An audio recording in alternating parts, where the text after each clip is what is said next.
Bonjour! My name is Sheena Perrell. I am an author and knitwear designer, and you are watching Spooks and Stitches, a knitting podcast with a slightly spooky twist.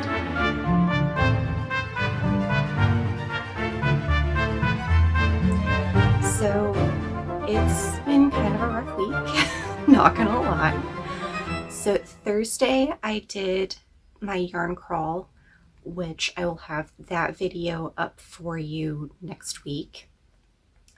And then Friday I needed a recovery day. Saturday and Sunday we were like running errands and doing household stuff. Monday started out fine. I was about to go run some errands, realized I forgot my mask, came back down the stairs to our apartment, rolled my ankle really badly on the stairs, like to the point that I saw stars and thought I was going to throw up. And so everything was kind of canceled after that. Tuesday, I spent the bulk of the day in urgent care getting x-rays. Good news, it is just a sprain. I'm totally fine. I've been icing and elevating and doing light exercise with it as my doctor directed. But it's just been kind of a rough week. So it is now Thursday again. It's been 1 week since the yarn haul, or since the yarn tour. And yeah, it's been a rough week. I'm not gonna lie.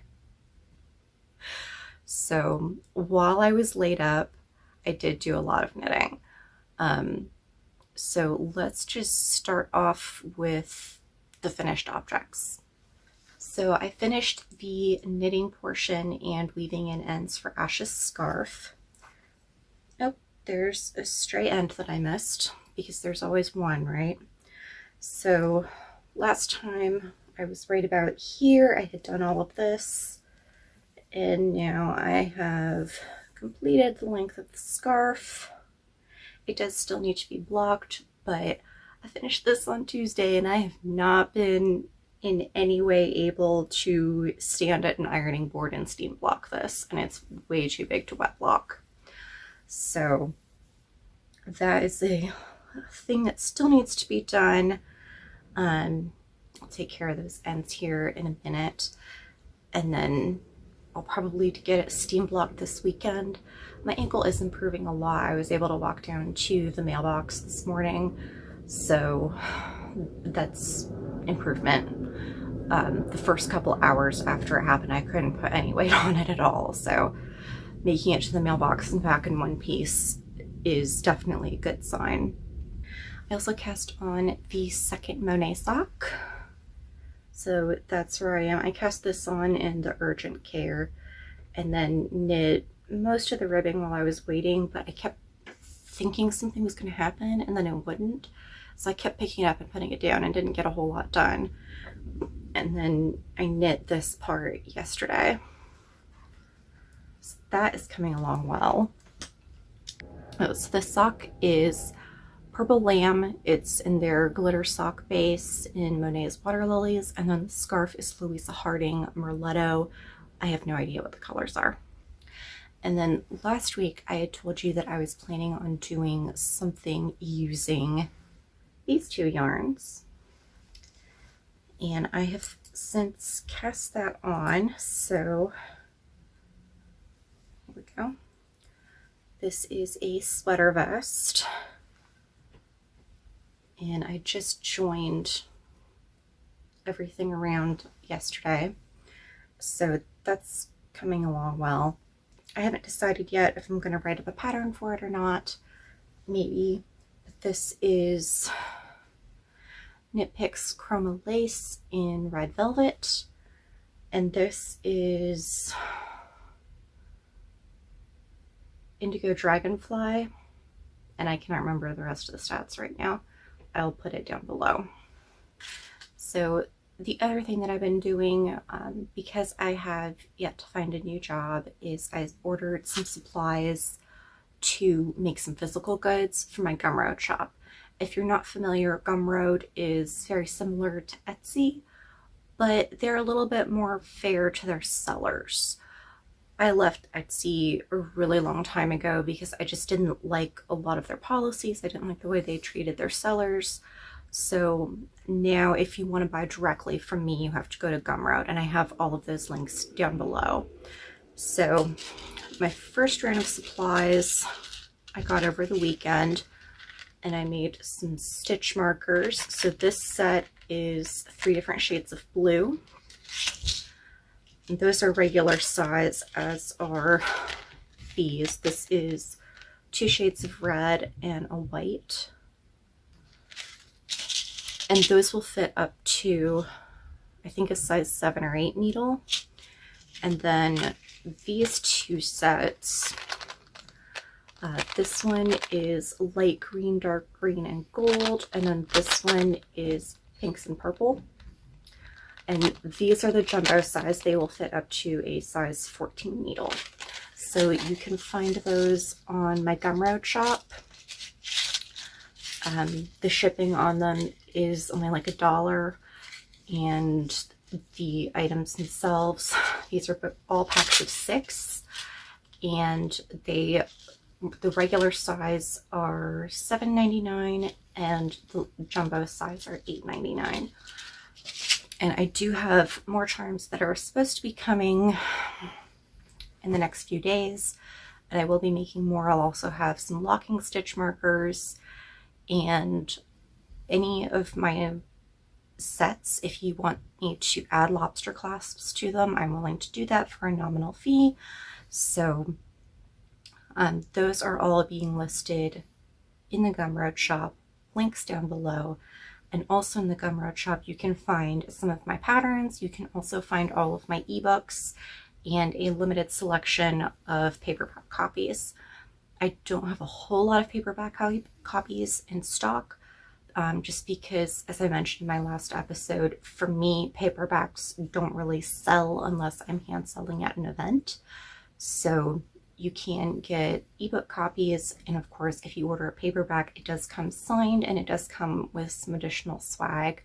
I do have to charge shipping for them, unfortunately, but I hope that some of the swag and free goodies kind of makes up for it. I also did want to mention my Patreon. It is, again, listed down below, and it's my patrons can join for just $1, and starting at that level, you get behind the scenes access to everything that I'm working on. So I'll post chapters in progress of upcoming books. You'll get other behind the scenes stuff. If you go up a couple of levels, starting at the $10 level, you'll get advanced access to all of my videos. There's also physical goods that you will get as rewards. So Patreon and Gumroad, that is our sponsorship moment for this week, because it's my podcast and I'm sponsoring it. I did actually forget one finished object, and it's glaringly obvious because I'm wearing it. This headband right here, I didn't use pattern or anything. It is crocheted short rows across the front, and then in the back I just did some knitted ribbing. And I do a lot of projects that are combinations of knit and crochet because the two fabric types are very different. So if I want something that's not going to stretch a whole lot, then I use crochet, and then I'll use the knit stitch to give it a little bit more flexibility. So this way I've got a headband that is adjustable slightly, but isn't going to stretch all the way out. So that is my other finished object, which I completely forgot about. And I think that's it for the knitting and crochet content. I feel like I'm still forgetting something, but I honestly have no idea what at this point. You'll have to forgive me. If I figure it out, I'll show it off in the next episode. So for our podcast shout out this week, I wanted to mention Alt Knots. Alt Knots is here on YouTube, and it is a goth crochet podcast. She usually does lives, and I apologize, I cannot remember her first name. It's like Caitlin, maybe? I'm not positive. It starts with a K. So I think that she's just a ton of fun. She does a lot of like spooky themed stuff and horror movie themed stuff. She has an audiobook club going, and she's just a ton of fun. And she's kind of what got me into a lot of the crochet podcasts that I listen to, because while I do crochet, I'm primarily a knitter, so I wasn't watching a whole lot of crochet.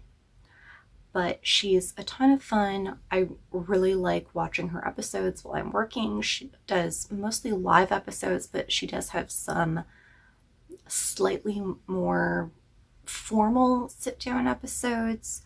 I hesitate to say staged or scripted because that's not right. But she has a really great personality, tons of fun. So if you are into the dark and gothic Halloween type vibes, you should definitely go check her out.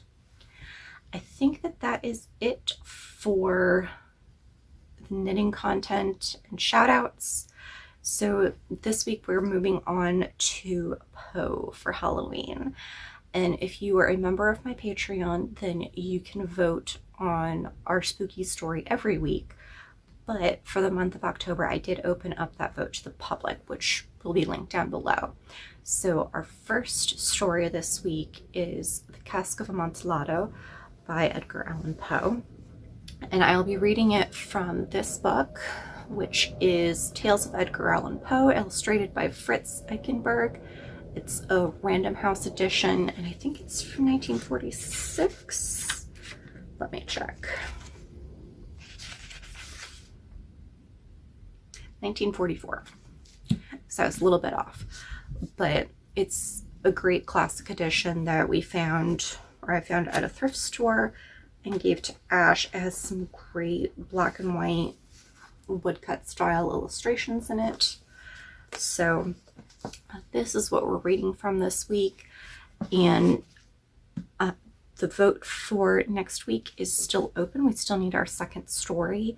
So head on over to Patreon, toss your 2 cents in the bin, and there's also an option for Poe is overdone, pick something else. So if you have another story you want me to read, you can go ahead and just leave a comment and tell me what you think it should be.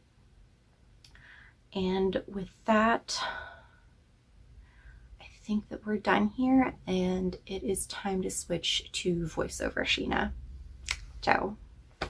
Pull up a chair, turn down the lights, grab your knitting and a drink, and cozy up because it's time for our spooky story. Tonight I am reading The Cask of Amontillado by Edgar Allan Poe out of a 1944 edition from Random House that is the Tales of Edgar Allan Poe, illustrated by Fritz Eichenberg.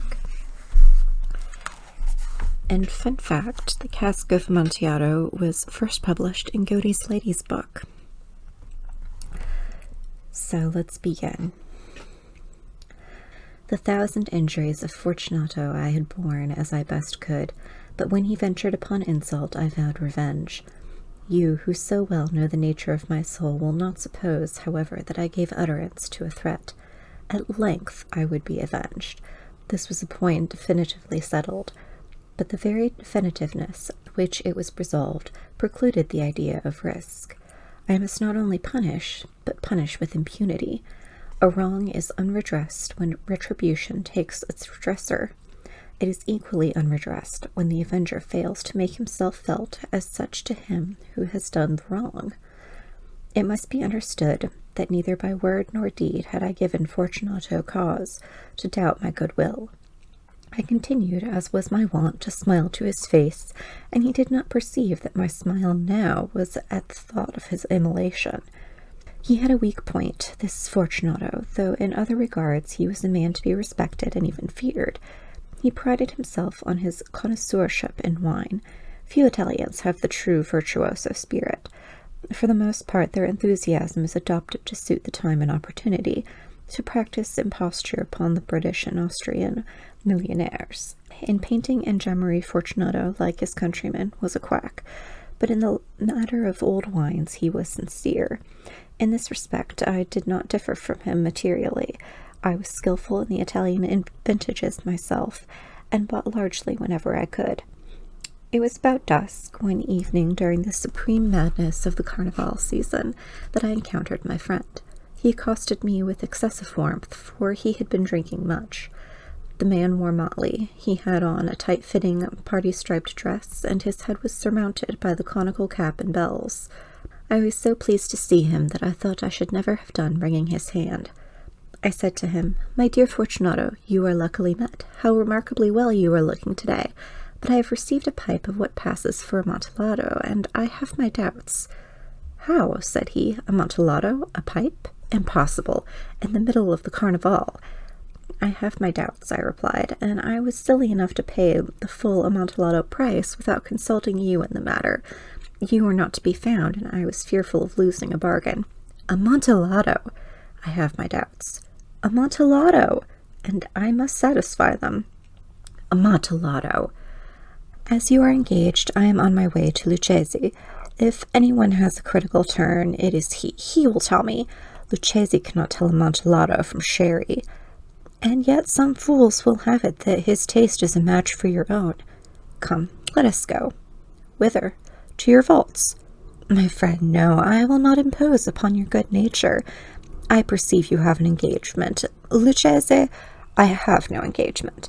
Come." "My friend, no, it is not the engagement, but the severe cold with which I perceive you are afflicted. The vaults are insufferably damp. They are encrusted with nitre." "Let us go. Nevertheless, the cold is merely nothing. Amontillado, you have been imposed upon, and as for Lucchese, he cannot distinguish sherry from Amontillado." Thus speaking, Fortunato possessed himself of my arm. Putting on a mask of black silk and drawing a roquelaire closely about my person, I suffered him to hurry me to my palazzo. There were no attendants at home. They had absconded to make merry in honor of the time. I had told them that I should not return until morning, and had given them explicit orders not to stir from the house. These orders were sufficient, I well knew, to ensure their immediate disappearance, one and all, as soon as my back was turned. I took from their sconces 2 flambeaux, and giving one to Fortunato, bowed him through several suites of rooms to the archway that led to the vaults. I passed down a long, winding staircase, requesting him to be cautious as he followed. We came at length to the foot of the descent, and stood together on the damp ground of the catacombs of the Montresors. The gait of my friend was unsteady, and the bells upon his cap jingled as he strode. "The pipe?" said he. "It is further on," said I, "but observe the white webwork which gleams from these cavern walls." He turned toward me, and looked into my eyes with 2 filmy orbs that distilled the rheum of intoxication. "Nitre?" he asked. "Nitre," I replied. "How long have you had that cough?"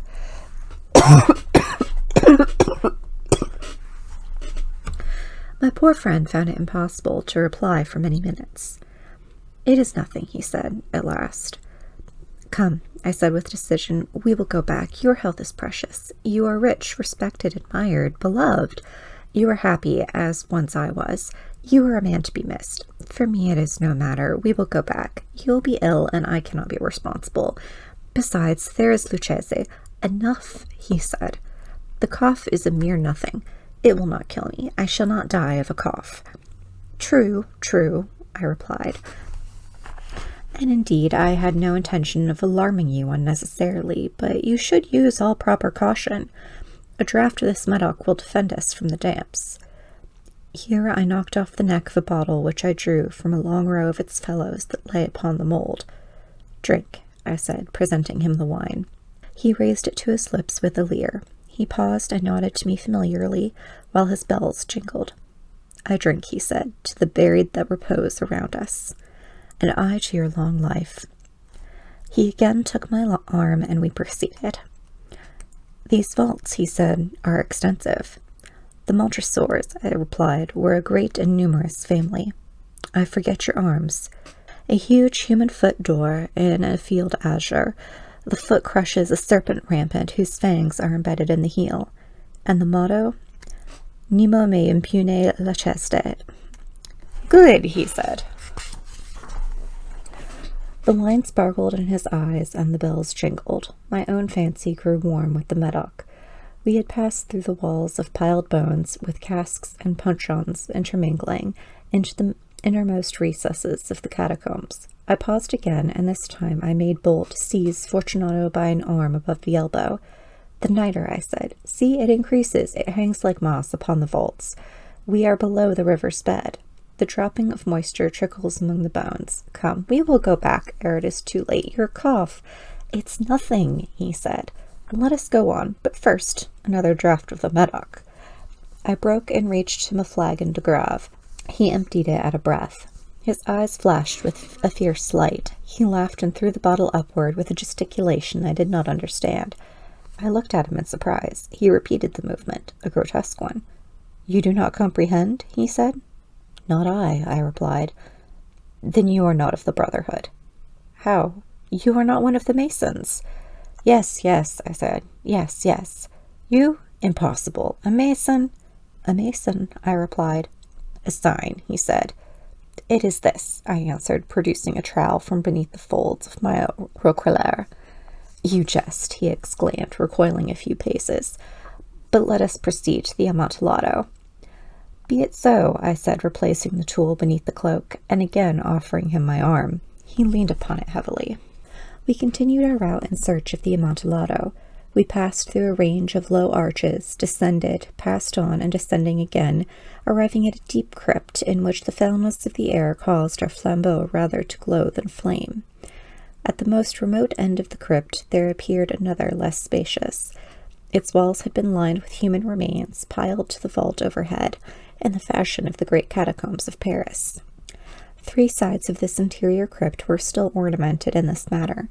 From the 4th the bones had been thrown down and lay promiscuously upon the earth, forming at one point a mound of some size. Within the wall just thus exposed by the displacing of the bones, we perceived a still interior recess, in depth about 4 feet, in width 3, in height 6 or 7. It seemed to have been constructed for no especial use within itself, but formed merely the interval between 2 of the colossal supports of the roof of the catacombs, and was backed by one of their circumscribing walls of solid granite. It was in vain that Fortunato, lifting his dull torch, endeavored to pry into the depth of the recess. Its termination the feeble light did not enable us to see. "Proceed," I said. "Herein is the Amontillado. As for Lucchese—" "He is an ignoramus," interrupted my friend, as he stepped unsteadily forward, while I followed immediately at his heels. In an instant he had reached the extremity of the niche, and finding his progress arrested by the rock, stood stupidly bewildered. A moment more, and I had fettered him to the granite. In its surface were 2 iron staples, distant from each other about 2 feet, horizontally. From one of these depended a short chain, from the other a padlock, throwing the links about his waist. It was but the work of a few seconds to secure it. He was too much astounded to resist. Withdrawing the key, I stepped back from the recess. "Pass your hand," I said, "over the wall. You cannot help feeling the nitre. Indeed, it is very damp. Once more, let me implore you to return. No? Then I must positively leave you. But I must first render you all the little attentions in my power." "The Amontillado!" ejaculated my friend, not yet recovered from his astonishment. "True," I replied, "the Amontillado." As I said these words, I busied myself among the pile of bones which I have before spoken. Throwing them aside, I soon uncovered a quantity of building stone and mortar. With these materials, and with the aid of my trowel, I began vigorously to wall up the entrance of the niche. I had scarcely laid the first tier of masonry when I discovered that the intoxication of Fortunato had in a great measure worn off. The earliest indication I had of this was a low moaning cry from the depth of the recess. It was not the cry of a drunken man. There was then a long and obstinate silence. I laid the 2nd tier, and the 3rd, and the 4th, and then I heard the furious vibration of the chains. The noise lasted for several minutes, during which, that I might hearken to it with the more satisfaction, I ceased my labors and sat down upon the bones. When at last the clanking subsided, I resumed the trowel and finished without interruption the 5th, the 6th, and the 7th tier. The wall was now nearly upon a level with my breast. I again paused, holding the flambeau for the mason work, threw a few feeble rays upon the figure within. A succession of loud and shrill screams bursting suddenly from the throat of the chained form seemed to thrust me violently back. For a brief moment I hesitated. I trembled. Unsheathing my rapier, I began to grope with it about the recess, but the thought of an instant reassured me. I placed my hand upon the solid fabric of the catacombs and felt satisfied. I reapproached the wall. I replied to the yells of him who clamored. I re-echoed. I aided. I surpassed them in the volume and in strength. I did this, and the clamor grew still. It was now midnight, and my task was drawing to a close. I had completed the 8th, the 9th, and the 10th tier. I had finished a portion of the last and the 11th. There remained but a single stone to be fitted and plastered in. I struggled with its weight. I placed it partially in its destined position, but now there came from out the niche a low laugh that erected the hairs upon my head.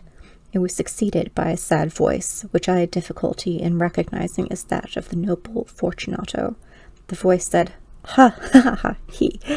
A very good joke indeed. An excellent jest. We will have many a rich laugh about it at the palazzo. Over our wine."